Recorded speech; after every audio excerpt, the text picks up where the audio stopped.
Welcome to Not Your Ordinary Parts, a podcast where we talk about hard things associated with the human experience with the goal of increasing awareness, growth, and healing. You may hear information from professionally licensed therapists, life coaches, healers, doctors, etc. This information is not medical advice or therapy and is not meant to replace actual therapy or instructions given by a doctor or a personal therapist. I'm your host, Jalon Johnson. My guest today is Dr. Richard Schwartz. Dr. Schwartz is a psychotherapist, best-selling author of the book No Bad Parts, and the founder and developer of the internal family systems therapy model. Dr. Schwartz began his career as a family therapist and an academic at the University of Illinois at Chicago, and there he discovered that family therapy alone did not achieve full symptom relief, and in asking patients why, he learned that they were plagued by what they called parts. These patients became his teachers as they described how their parts formed networks of interrelationships that resembled the families he had been working with. He also found that as they focused on and thereby separated from their parts, they would shift into a state characterized by qualities like curiosity, calm, confidence, and compassion. He called that inner essence the self and was amazed to find it even in severely diagnosed and traumatized patients. From these explorations, the internal family system model was born in the early 1980s. IFS is now evidence-based and has become a widely used form of psychotherapy, particularly with trauma, and is quickly becoming the preferred modality to incorporate it into psychedelic medicine, research, therapy, and all stages of psychedelic sessions. It provides a non-pathologizing, it provides a non-patho, oh my goodness, Pathologizing. pathologizing, thank you, optimistic and empowering perspective and a practical and effective set of techniques for working with individuals, couples, families, and more recently, corporations and classrooms. So, Dr. Schwartz, welcome to the show. Thank you so much for being my guest. Thank you, Joanne. It's great to be with you, and I was honored to hear that IFS has been helpful to you. Appreciate that. Also, I gave a bit of an introduction, but so that the audience can get to know you a little bit better, would you mind giving us a bit of background about yourself and how you got to who and where you are today? I'll try to find whatever is relevant for this short time.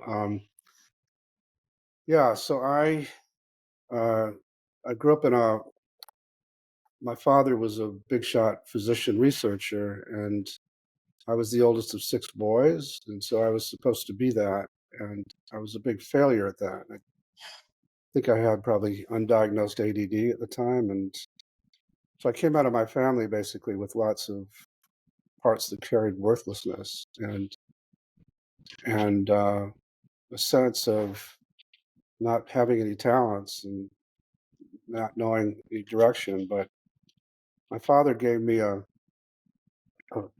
me a job in his hospital on the psych unit when I was in college, and I could see that the approach they were using really wasn't working because it was a adolescent unit, so I'd be hanging with these kids and getting to know them and getting close to them. And then I'd hear about their therapy sessions, and it really sounded like it was a psychoanalytic based uh, department. And it sounded like they weren't getting to the real stuff because I'd be in the day room when their families would visit on the weekends, and I would see all this crazy stuff happening with their families. And that wasn't being touched in their therapy, really. And so that got me interested in what now is known as family therapy, which was just developing back in those days. And so I wound up getting a PhD in that and thought, like many of us back in the day, that family therapy was absolutely the savior to the psychotherapy world. And that's all we needed. We didn't have to muck around in the inner world of people. We could just change these external systems. And did that and, had decent luck, but wanted to prove that it really works. And so I did an outcome study in, I think it was like 1982, with a population of bulimic kids and their families. and it didn't work. And so when prophecies fail, you just start to get curious about what happened, didn't work. So I had some clients who were really articulate about this parts phenomena, and they started talking that language, and I just got interested, and here we are. Mm. Thank you for that. Um, as a therapist and founder of arguably the most powerful modality of therapy, I wanted to ask a question, and that's, what does mental and emotional health look like for you internally and externally? For me personally, or just in general, you mean? Personally. Oh, okay. Well, it's pretty much the same answer. So I, uh, when I'm doing well, I have an ongoing relationship with what I call these parts of me that I alluded to in that earlier description of part that used to carry a lot of worthlessness from my family, the part that was such a nasty critic that used my father's voice to try and motivate me, the part. So I have a lot of parts that I've had to do a lot of work with.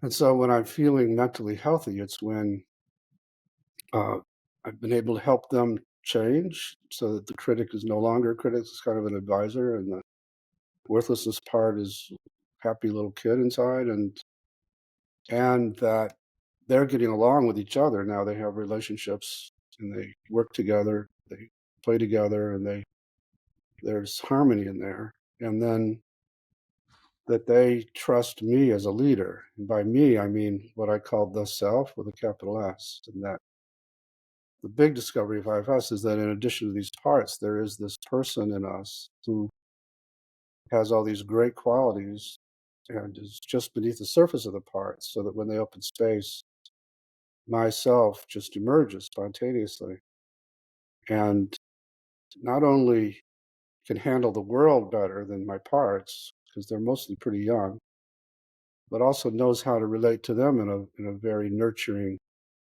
way and caring way. And so when myself is in the lead, both internally and externally, um, that would be mental health.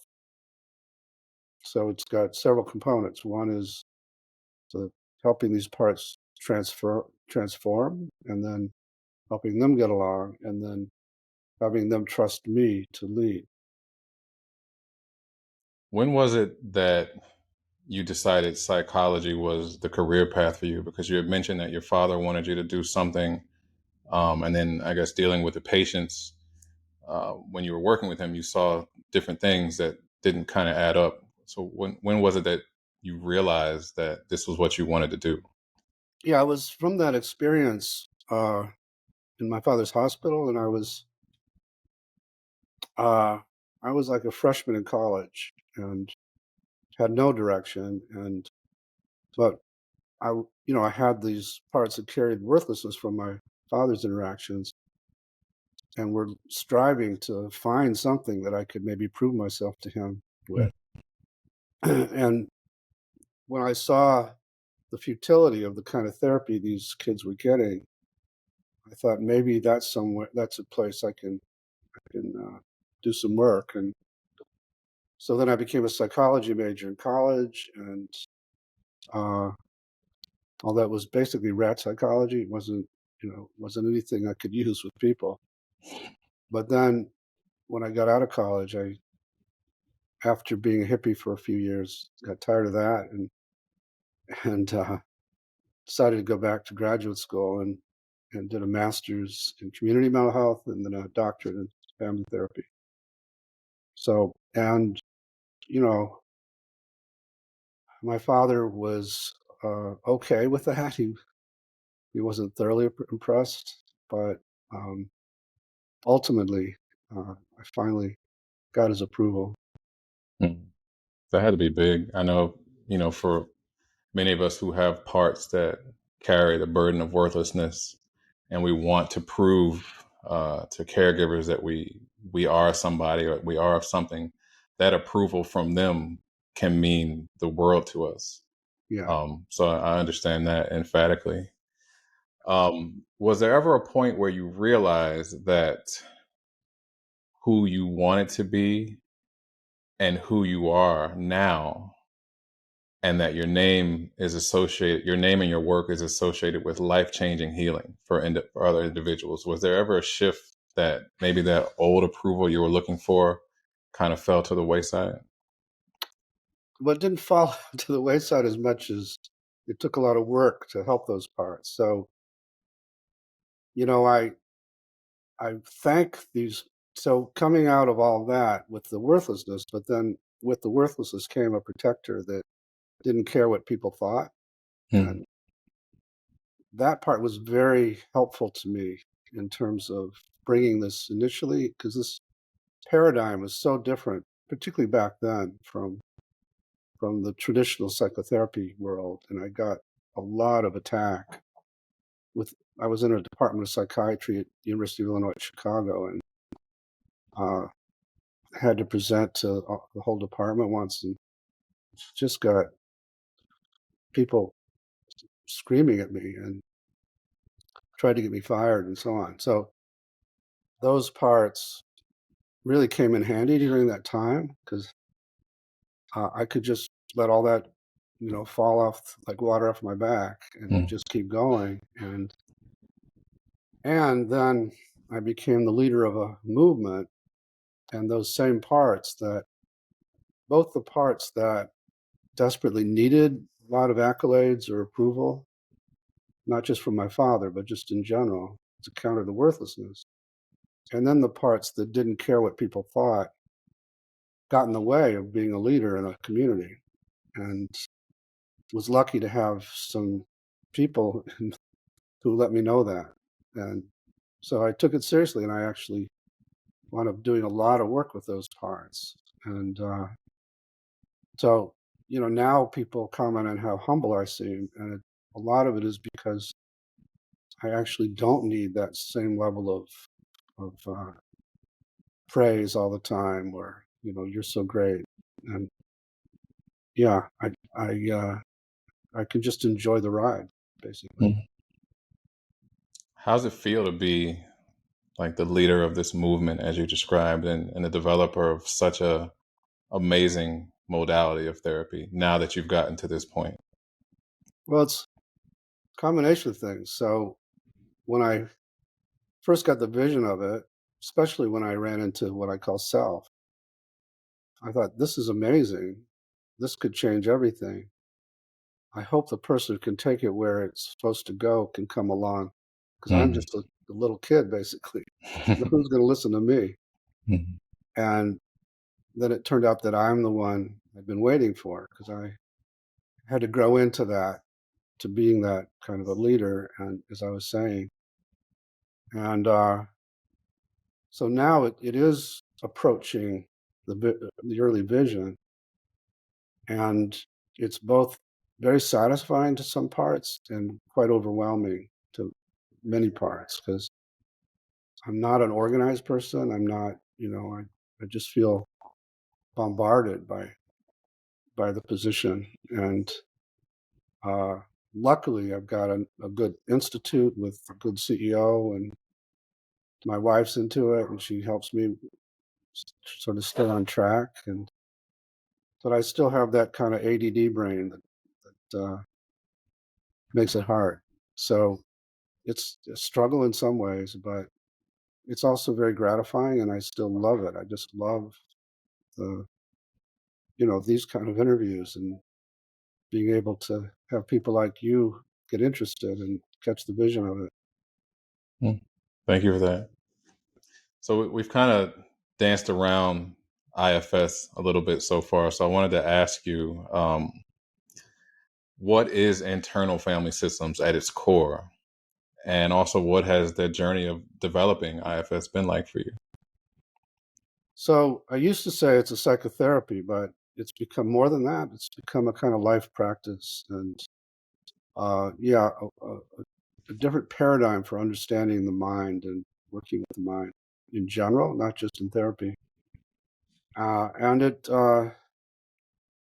is seemingly radical, although less so now, in that it says we're not unitary minds, that we have these little sub personalities inside of us that have a lot of autonomy, and what we call thinking is often they're talking to each other, trying to figure out the best path forward, and that's good. It's good to be a multiple personality, not to have that disorder, because but people with that diagnosis are no different than you and me, except that because of the horrible trauma they suffered, their parts got blown apart and there are these amnesic barriers between them.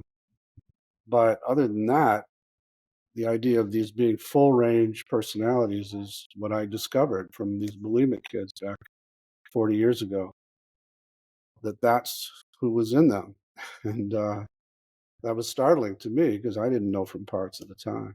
And, but if I'm proud of anything, and I got this from my father, I'm a good scientist in the sense that I kept following the data, even though it contradicted the paradigm I was coming from, and continue to do that. So it's been quite a journey that way. But yeah, the basic assumption is that we're born multiple, and it's a good thing because all these parts are valuable.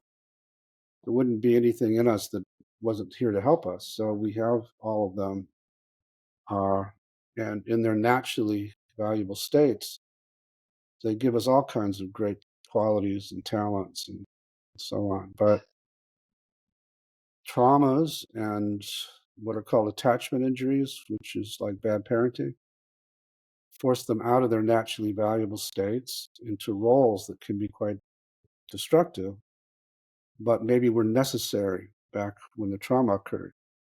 And but they kind of get frozen in the time of the trauma and stuck in the role.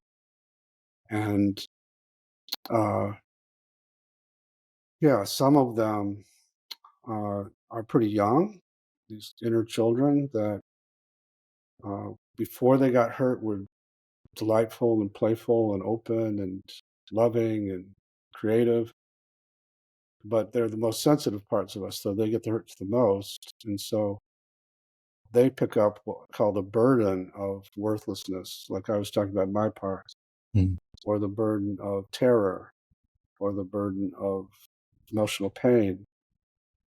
And once they get burdened like that, and they're frozen in these times in the past, they have the power to overwhelm us with all those feelings. And so we almost naturally try to lock them away inside and just spend our lives trying to keep them contained and stay away from them, thinking that we're just moving on from the trauma, the memories of it or the emotions of it. And everybody tells us to do that because this is a rugged individualist culture that says, don't look back, just move on. But in the process, we're locking away our most precious qualities just because they got hurt Mm. or terrified or shamed. And so those we call exiled parts. And then when you have a bunch of exiles, you feel more delicate, the world's more dangerous. So many things could trigger those exiles and they would burst out of where they're locked up and overwhelm you. So other parts are forced into these protector roles, some of whom become what we call managers because they're trying to manage your external life so that you don't get triggered. And they might become critics and trying to yell at you to do better or look better or to keep you small, or they're trying to take care of everybody so that they need you, and but they don't let you take care of yourself, or they're trying to make you look good all the time so that you don't get hurt or rejected or perform at a high level so that you get accolades like I needed to counter the worthlessness. So there's a lot of different common manager roles. And I want to reemphasize that these are not the essence of these parts. It's the roles they've been forced into. Like kids in a family, in a dysfunctional family, are taken out of their natural states. And now they have to be protective of themselves or protective of family. And they wind up acting out, or they, different kinds of. That was family therapy's big insight, is you got to understand the network of relationships that the kid is stuck in. It's causing his behavior. So same happens with this inner system. So those we call manager protectors. And then there's another set of protectors who are waiting around to see if an exile gets triggered. And if it does, then that protector immediately goes into action to get you higher than the flames of emotion, or douse them with some substance, or distract you until they burn themselves out. And so we came to call those firefighters. And I think I read that you're a firefighter. So Mhm. we firefighters are big heroes in the system. Mhm. And so they, in contrast to the managers who try to keep everything under control and please people, they take you out of control often and piss off everybody.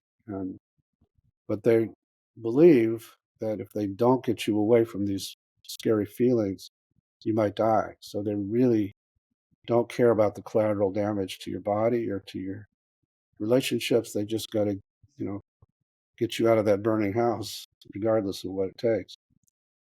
And so that's the map to the parts. But as I alluded to earlier, there's somebody else in there.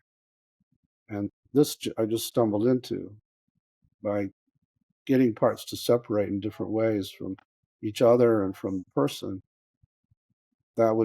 This other person would pop out spontaneously, who knew how to relate to the parts in a healing way and had these wonderful qualities of calm and confidence and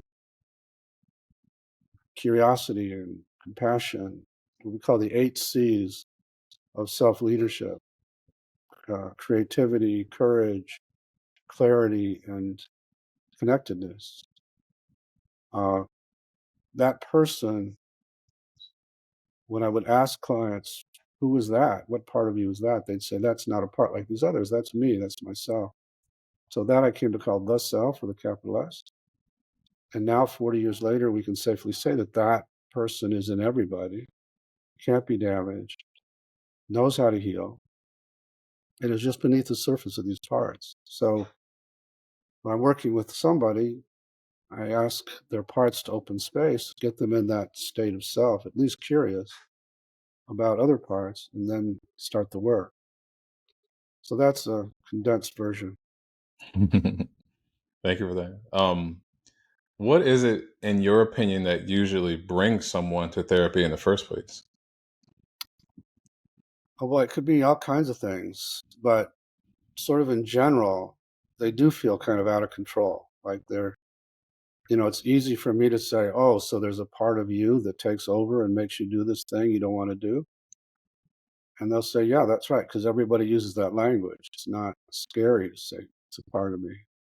And then that is an opening, so it opens the door to the actual process. But yeah, it's usually some version of, I've got these obsessive thoughts and I can't stop them, or I'm binging on this drug, or this whatever substance, and I can't stop myself, or I somebody gets close to me in a relationship and I just shut down, and I can't let them in, or so they just feel out of control in some way. Hmm. It's funny you said that. People have been saying there's a part of me, or there's just this part, and I feel like IFS language has been around for so long, Yeah, and we just didn't know it. I remember I was watching, or I had a thought about the cartoons, how there used to be like the devil here and the angel here, right. and I said to myself, "Wow, that's IFS too." That's what we're talking about. Exactly. Yeah. It's been right in our face in plain sight, and we just haven't seen it. Yeah. Um, Go ahead. I was going to say, you touched on the mono mind view, and also multiplicity, and I was going to ask you, what is the difference between the two of them? Yeah. Well, the mono mind view says, uh, like, if we take multiple personality disorder, that's a pathological condition, because the natural state of the mind is to be one.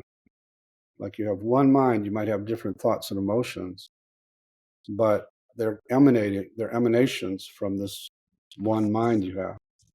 And the idea that it's shattered by trauma into these shards of the broken vase that become these personalities is is a big problem in that framework.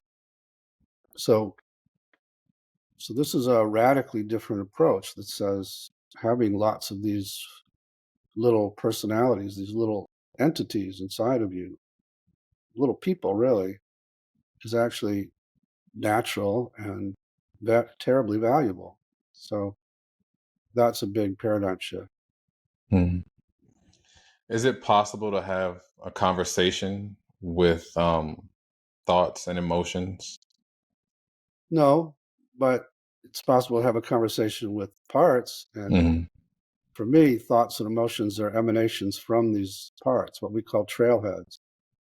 So if I were to have you focus on a thought and start to interact with it, you would ultimately be interacting with the part that's giving that thought or saying that inside of you. Right. Um, I remember in No Bad Parts reading that for so long, the monomind view was something that we just thought was everything. And then learning about multiplicity and, that we are just a bunch of different parts that make up our entire system. It was so intriguing. And um, it kind of led me, I guess it was a trailhead for me to really understand like what parts of me get triggered in certain situations and what happens. And it was the beginning of my love affair and journey with IFS. Again, I'm so honored to hear that you've been on that journey, and uh, yeah, I'm really glad it's been helpful. And I think just that idea that I I have a part that's a racist, or I have a part that does these binge things, but I'm not an alcoholic, or I'm not a racist. Thoroughly, I'm not. So I'm kind of against these totalizing phrases that say you are one thing, because that's the monomind approach. Right. And it's much easier for me to think of myself as, yeah, I have a part that does this binge thing, but that's not who I am. It's just a part of me. And Mm, I actually can form a relationship with it that can help it not have to do that. It's just much more empowering way of understanding ourselves. I agree. And you talked about some of the different types of parts that there are, but could you um, give a description of all the parts that make up the internal family system and what types of behaviors are associated with those parts? Well, I mentioned these three categories. And again, these are categories of the roles they're forced into. And the kinds of behaviors, managers often tend to be in your head and trying to scan for danger and trying to control how you are in the world so that you please people, and they're what's called the ego or the defenses in other systems, that they're kind of running the show when you're functioning okay, when Hmm. you're getting through. But when they can't do their jobs because some other part takes over, then, like, if a firefighter takes over, then, like I was saying, you might start to binge on some substance, or you might dissociate, or you might get enraged at somebody. And those are impulsive reactions that are basically just trying to protect these very vulnerable parts of us or get away from them, and think they have to do it right now or else terrible things are going to happen. And then these exile parts can make us, if they take over, look like we're having a panic attack, for example, or uh, make us feel very, very, very sad and worthless, or and so that's why we don't try not to stay with them. But sometimes they can take over too. I'm not sure I'm getting to your question, but that's okay. No, I was just, for someone who's never heard of IFS and they're just learning about what parts are, the different types of parts. I think you you covered a good majority of them. Yeah, Um, these are the extreme parts that mhm, are either protecting us or are hurt or shamed. There are lots of other parts we don't run into as therapists because they're just doing their jobs. They don't cause problems. They don't show mm, up. So I don't even know how many we have, but um, yeah. So we as therapists typically get to know the parts that I've just been mentioning. right. Can parts blend? For instance, like a manager and a firefighter? Oh, can they blend together? Right.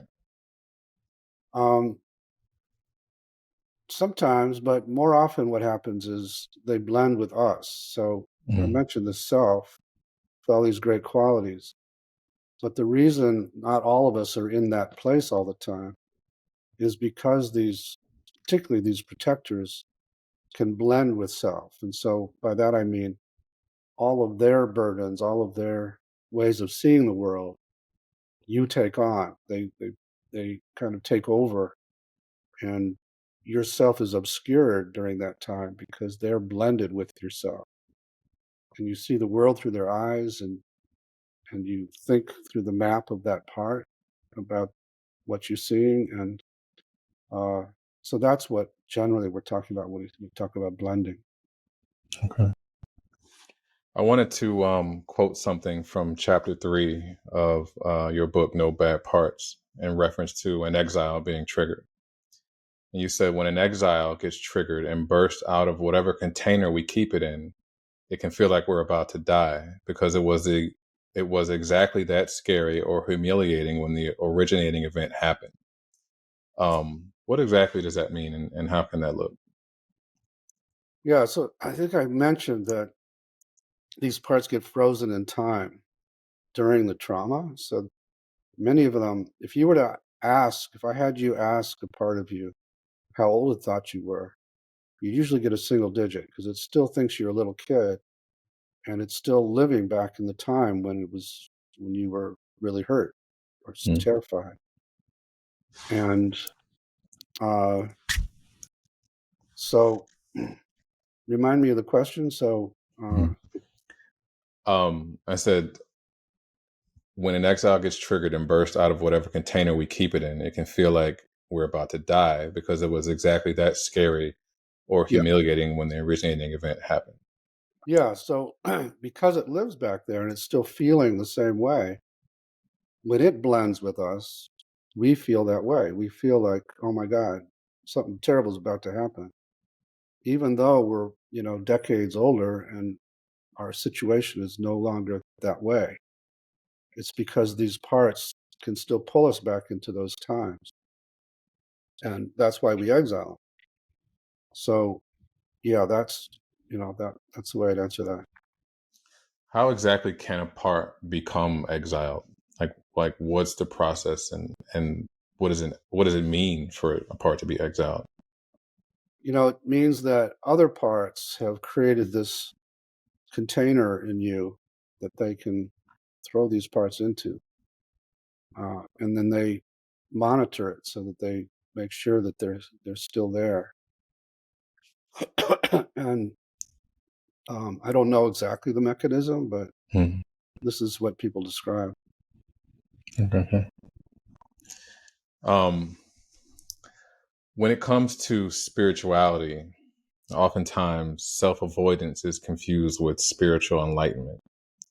How can managers try to protect exiles by the practice of spiritual bypassing? Yeah, yeah. So as I went along in this journey, it became clear that because I came into this as a non-spiritual person, not at all, basically from a scientific family, uh, and then I couldn't reconcile what I was finding in self with traditional understandings like attachment theory and so on. And I started looking outside of psychotherapy at spirituality, and lo and behold, most spiritual traditions know about what I'm calling self, even though almost no psychologists do, and had a word for it. And so I got more interested in spirituality. And actually, when I got out of college, as I mentioned, I had a lot of insecurities and I didn't feel good about myself. And I started doing transcendental meditation, and not because of the spirituality of it. I wasn't at all interested in that, mainly because I needed some kind of technique to deal with my anxiety. And I practiced that pretty rigorously for about 8 years until I started having kids. And it did help. It helped with the anxiety because I could use the mantra to get out of here and connect with something much bigger that was kind of blissful. And and I would use it that way. I would use it to get away from my exiles and to feel that and then bring that energy into my life during the week. And I was using it as a spiritual bypass. And so our protectors are going to look for anything that can get us high away from these exiles. And spirituality can become that. And so I'm kind of a crusader against spiritual bypass. And many spiritualities are based on that. I agree. I remember reading that and just thinking, man, if spirituality can be used as a tool to avoid feeling, then what could happen if you could actually feel and also practice spirituality? And that's the kind of spirituality we're advocating, is to Hmm. not to never go there. It's actually great to go into what I call the big self and really get a sense of transcendence, that this life you're in now isn't everything. But then bring that to your parts, bring that to these exiles, and help. That energy can help them heal. I believe that my understanding of spiritual bypassing was because of protectors. Protectors would try and keep us safe, and reacting to and containing other parts that carry emotions from past memories and past traumas. Mhm. How powerful can protectors be? And is it possible that sometimes they can be in complete control? Oh, yeah. Mo- Most of us run our lives from protectors who are in pretty much complete control. These managers, basically. And most of us don't have a whole lot of access to what I'm calling self. Hmm. Because, when we were young and we got burdened, like we're saying, and our parts had to take over, they, they didn't know about self. They just thought they had to do it.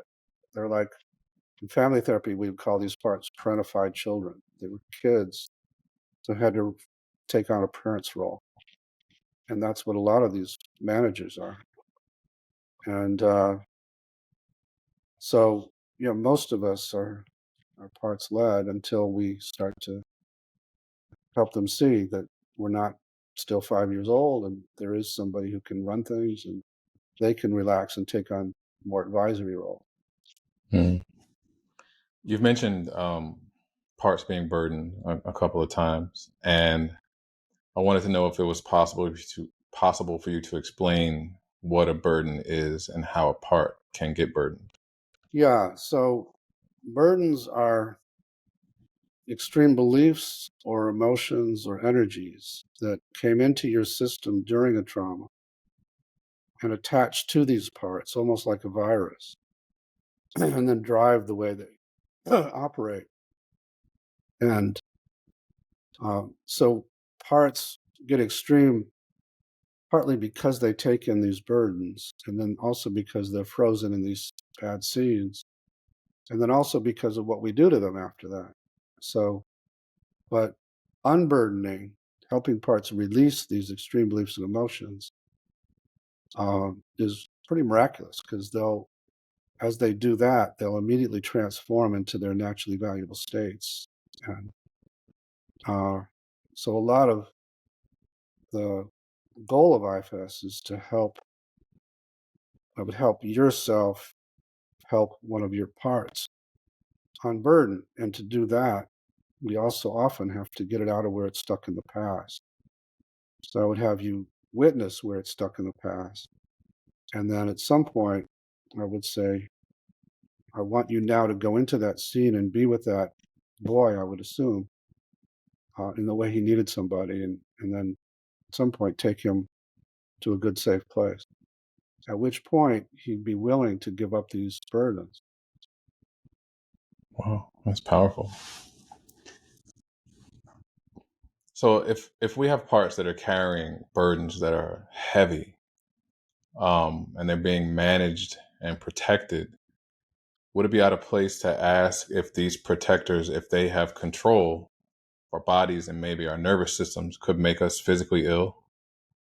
Yeah, yeah. You mentioned that IFS is. Uh, my mind is not working well this morning, but evidence based, Mm. and part of that is an outcome study we did with rheumatoid arthritis back in the maybe 15 years ago, where I would, if you were the patient, I would have you focus on the pain and just get curious about it and ask the pain what it wanted you to know about itself. And you would hear from the parts that were using the pain to try and get a message through. And this was done in Boston. It was mainly Irish Catholic mothers. So we had these massive caretaking parts that didn't let them take care of themselves. And so when we listened to the pain, we were actually listening to the parts that hated the caretaking parts and Mm. really wanted to have a life and couldn't get through any other way than to cripple them or, to give them lots of pain. And as we negotiated all that and allowed, worked it out so that they weren't always caretaking, and they started having more of a life, pain got a lot better. In some cases, went away entirely. Oh, So, wow. yeah, so we do a lot with medical issues, and I'm not trying to say that all medical issues are parts based at all, but some are, and doesn't hurt to check. Mm. There was a part in your book where you even mentioned that at times parts may even be so powerful that they try to kill us. Hmm. Can you talk Yep. about that a little bit? Yeah. So I mentioned this class of protectors called firefighters, Hmm. and there's most of us. There's a hierarchy of them. So the first one doesn't work, you go to the next one. If that doesn't work, you go to the next one. At the top of that hierarchy for most of us is suicide. So if the flames get unbearably hot, there's this sort of exit strategy that's very comforting to most people. And here we come along as well-meaning therapists and say, you can't kill yourself. This is, you have to fight with these thoughts or whatever. When with IFS, if we go to the suicidal part, it goes something like, why do you want to kill him? What are you afraid would happen if you didn't kill him? And the answer to that is he could keep suffering all of it in this horrible way. If we could heal the suffering, would you have to kill him? No, but I don't think you can do that. Would you give us a chance to prove that we could? So it's a very different approach to suicide. And we're actually honoring the suicidal part for its attempt to protect. Mm. So, yeah, it's pretty radical. Sounds so. So let's say somebody is just learning about IFS and these parts, and they go to someone and they say, you know what, I'm sorry for my behavior because I'm learning that it wasn't me, it was a part of me. And in turn, that person says, well, you're just trying to use what you're learning as a way to not be accountable for your behavior. What would you say to them? There are parts of people that could do that, but it's actually, I was alluding to this earlier, but it's actually can help you become more accountable Hmm. because if you get to know that part, just the fact that it's a part that did it doesn't mean you're not accountable. You still have to help that part not do it, and now you have the ability to because not blended with it. You're separate from it, and you can interact with it, and you can, like a kid, you can provide a little bit of discipline. So it actually has the opposite effect of making you more responsible for your actions. And so that's how I answer. Gotcha. All right. There was something that I wanted to mention, and it was something that was very personal to me because towards the end of No Bad Parts, you mention and acknowledge your racist parts. And as a Black man who's experienced racial trauma and who's carrying my own racial burdens and legacy racial burdens, I wanted to personally thank you for that acknowledgement, and then also ask you what it's been like getting to know those parts.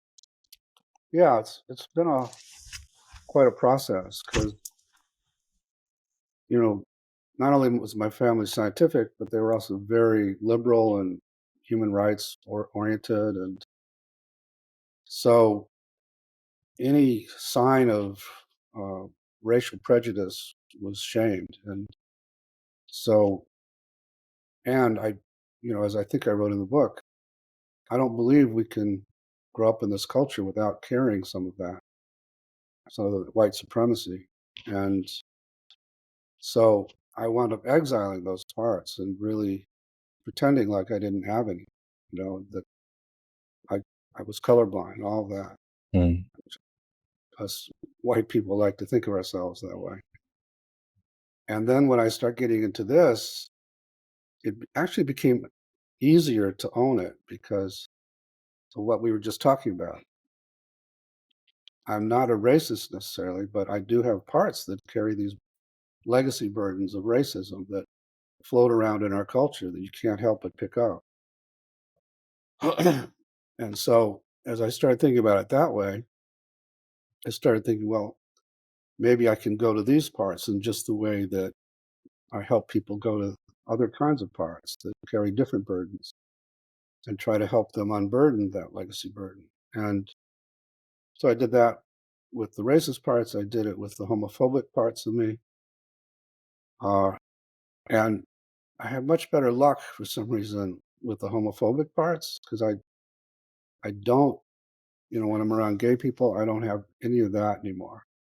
But I still notice when I'm with Black people, once in a while, that little racist part spouts off. And so I've I've got to continue to work with it, and I am. And it's more than one part. And I can, settle it down and say, okay, I get that you still carry that belief, but just, you don't have to do that right now. Just let me lead and things will be okay. And it trusts me now and it doesn't keep doing that.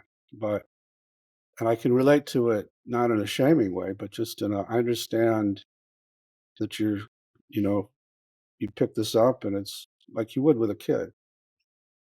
And so I think that's something that uh, the whole anti-racism movement could use is just this different approach to that as well. Thank you for sharing that. I appreciate that. And as you shared what you're doing to unburden and, understand these parts, how can others get to know, love, and unburden parts so that they can bring harmony to their internal system?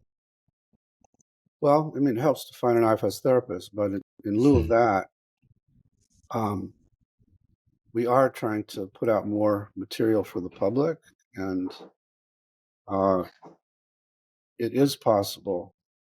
I'm amazed at how much some people can do on their own. I can't that much. I tend to need somebody there, kind of to comfort my system, my protectors, to let me go to certain places. But many people can do an awful lot on their own just by reading some of the material or kind of getting the idea. Um, and so, as I say, we're trying to make a lot of that more available now. There are meditations. My publisher, Sounds True, put out some meditations that people find useful that way. Hmm. So let's say someone finds an IFS therapist and they're doing the work and they're able to be in self more often. Their parts start to trust them. What does it mean to be self-led, and how can that look in real time? Yeah, I actually, my own practice, like the setting up to meet with you, I would I can check and see. I have some markers to check and see how much self I'm in my body versus in parts. And so I'll ask, how open is my heart right now? Do I have a big agenda now? Or because that would be a part. Mhm. Or do I just want to be present, stay curious and open? Uh, and I'll kind of go down the list of those 8 C's. How much of those are present in me right now? And any departure from any of that means there's a part. And in the moment, I don't have time to actually do a piece of work with it. So I'll just notice that part and ask it to give me a little space. And I'll, I'll feel this very visceral kind of palpable shift as the part's energy unblends. And then I'll feel more of those C word qualities in my body. So I can't remember the original question, but um, that's a kind of active practice, mine and a lot of people's now. Right. I think that just hearing you say that will allow others to maybe, borrow your technique so that Mhm. they can, even if they can't unblend in the moment, just maybe ask the part to step aside and then Mhm. maybe do some work later. Yeah, and that's message to part. I'll talk to you later, but right now let me handle this. Yeah, I At this got you. point, after many years, my parts tend to trust that. They tend to let me stay. Mm. Except sometimes with my wife, but otherwise, most of the time I can be in cell. Thank you for sharing that. Okay, I want to ask you a personal question. If there was one thing in particular you want to be known for or that would define your legacy, what would that be? Huh. Uh,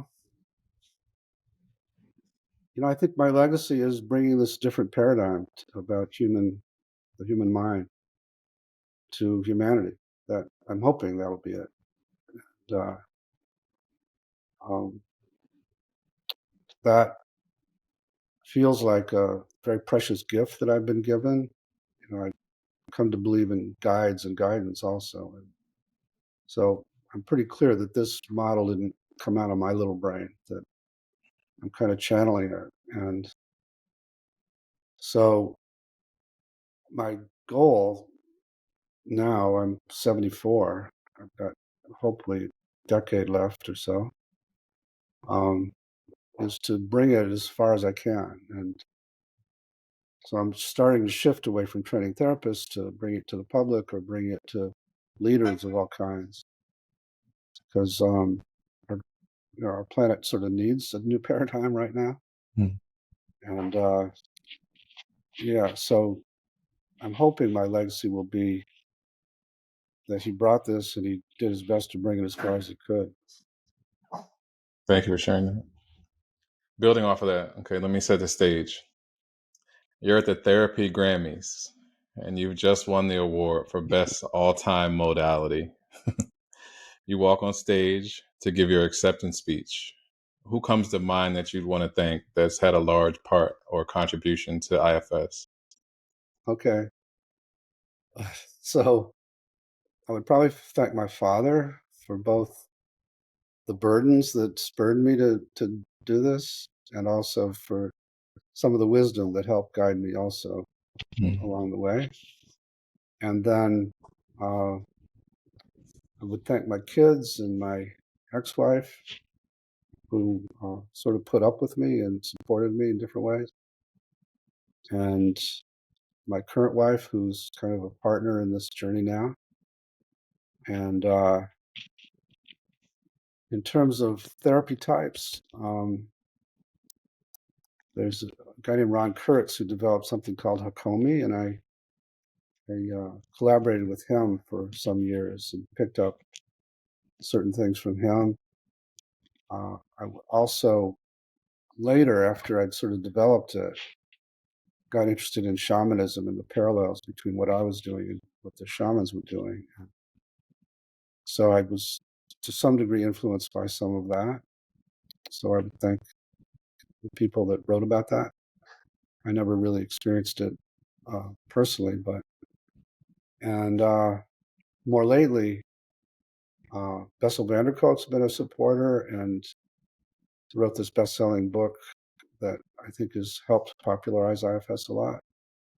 And let me see, I could go on and on, but yeah, there's a lot of other influences and other great people. But for now, I'd stop there.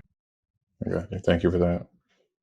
And then one last question. If you could use your platform to educate anyone who may be struggling with their mental or emotional health and might be uncertain of where to start or how to start, what would you say?